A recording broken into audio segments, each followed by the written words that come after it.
It is sometimes difficult to know with certainty whether Trump knowingly makes false claims, which would make them lies, or whether he actually believes that the demonstrably false claims that he routinely makes are true.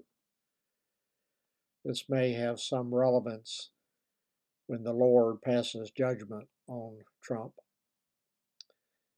The Washington Post documented over 30,000 false and misleading claims made by Trump during his 4 years as president. That is something that is well known by people who are informed about such matters. I would estimate that the total easily exceeds 50,000 over the past 8 years. If the number was over 100,000 or 200,000, it doesn't matter. Republicans would still view Trump as an honest person who is being victimized by the liberal media who is fact-checking what he is saying. One of the many demonstrably false statements made by Trump at the Ohio campaign rally last Friday related to his 2019 conversation with Zelensky, where Trump expressed a willingness to provide Ukraine with javelins if Ukraine provided dirt on Joe Biden, true or false does not matter, that Trump could use against his likely Democrat opponent in 2020.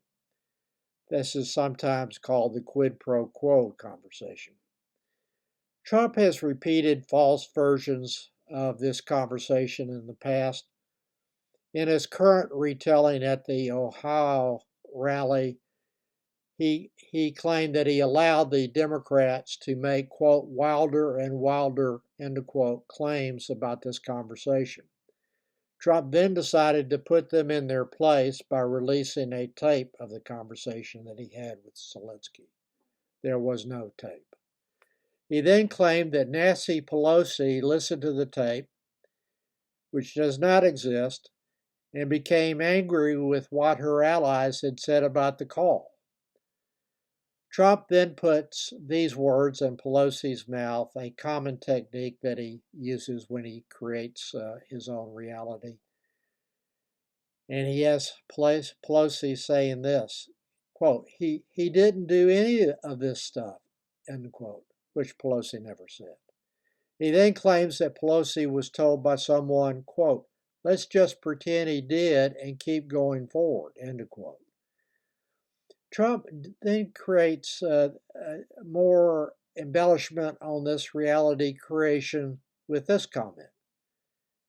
Quote, after they made up the story, and then after they heard the tape, they died.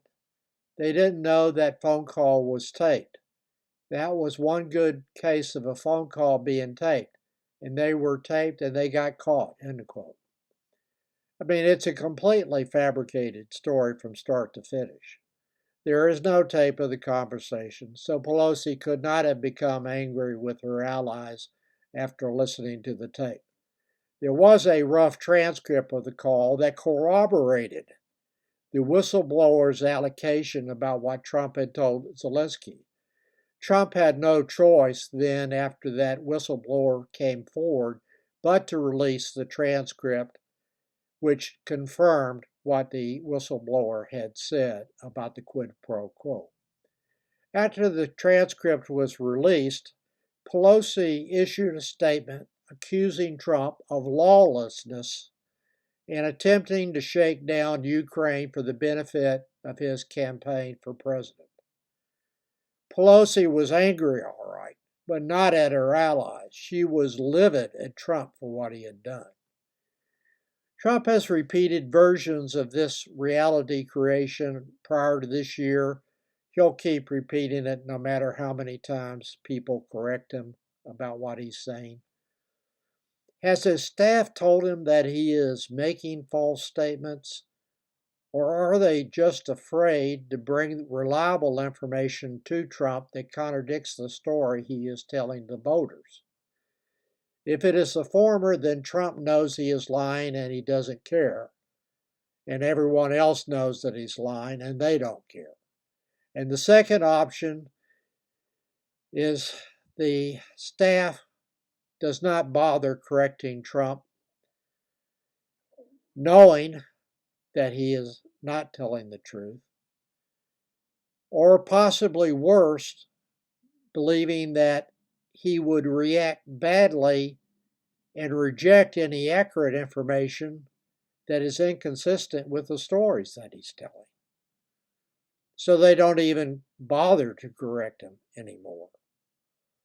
The question that I have been mulling is whether a dishonest president who makes tens of thousands of false statements is worse than one who is incapable of distinguishing facts and reliable information from his false reality creations. It is troubling either way.